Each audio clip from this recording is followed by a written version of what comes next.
வணக்கம் எல்லோருக்கும் welcome to RV kitchen.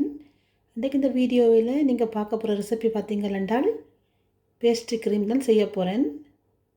Cream பத்திசியான்னு சொல்கிறது. அந்த க்ரீம் தான் செய்கிறதுக்காக பொருட்கள் எடுத்து வச்சுருக்கிறேன். இப்போ வாங்க என்னென்ன பொருட்கள்னு பார்க்கலாம்.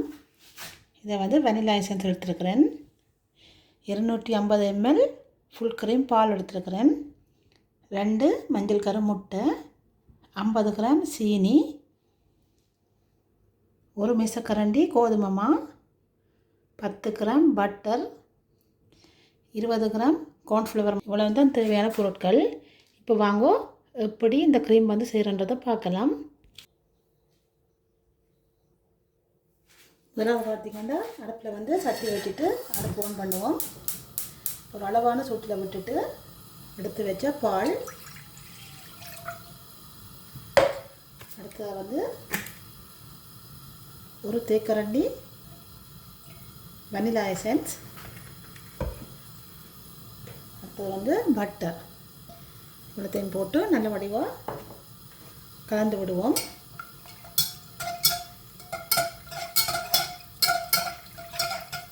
இப்போ வடிவாக கலந்து விட்டு பால் கொதிக்கட்டுக்கும். பால் கொதிக்கிற டைமில் வந்து நாங்கள் அங்கால ரெடி பண்ணுவோம். பார்த்திங்கன்னா பால் வந்து கொதிக்கிற டைமில் வந்து நாங்கள் இங்கால முட்டையை வந்து முட்டை மஞ்சள் கருவை இதில் போடுவோம். போட்டு அடுத்ததாக சீனி,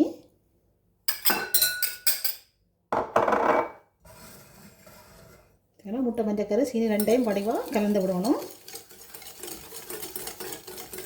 அந்த வெள்ளை ஆற அளவுக்கு வடிவாக கலந்து விடுவோம்.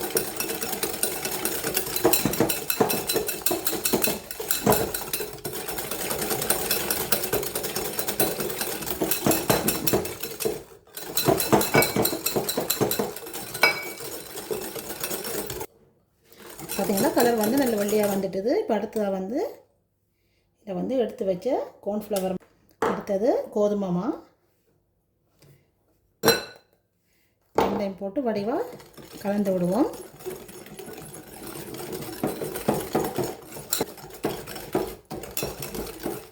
நல்ல வடிவாக கலந்து விட்டாச்சு.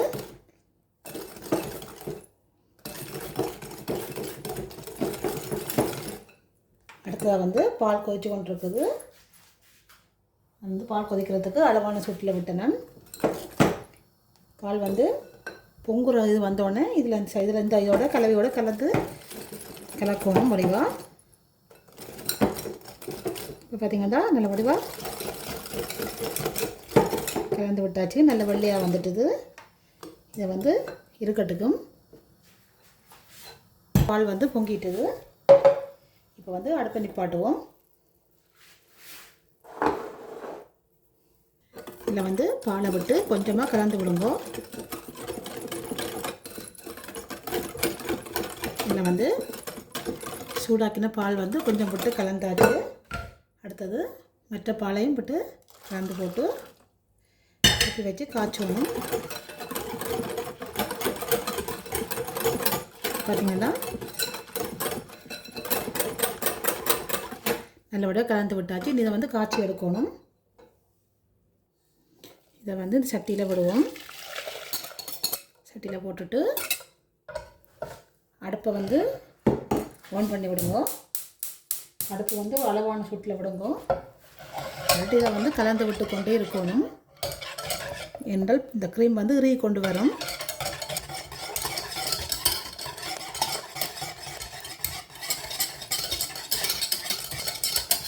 இதான் க்ரீம் பத்திசியா.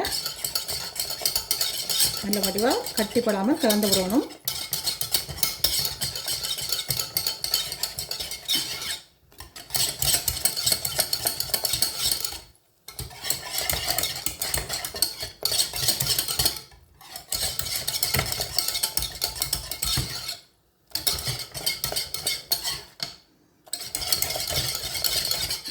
இது வந்து ஒரு 3 நிமிஷத்துலேயே காய்ச்சி எடுத்துடலாம்.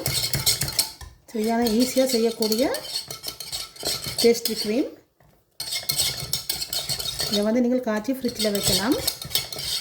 எப்போ தேவைப்படுமோ அப்போ எடுத்து நீங்கள் விரும்பின பேஸ்ட்ரிகளுக்கு போட்டு செய்யலாம். பார்த்திங்கன்னா ரெடி ஆகிட்டுது. நான் வந்து அடுப்பை நிப்பாட்ட போகிறேன்.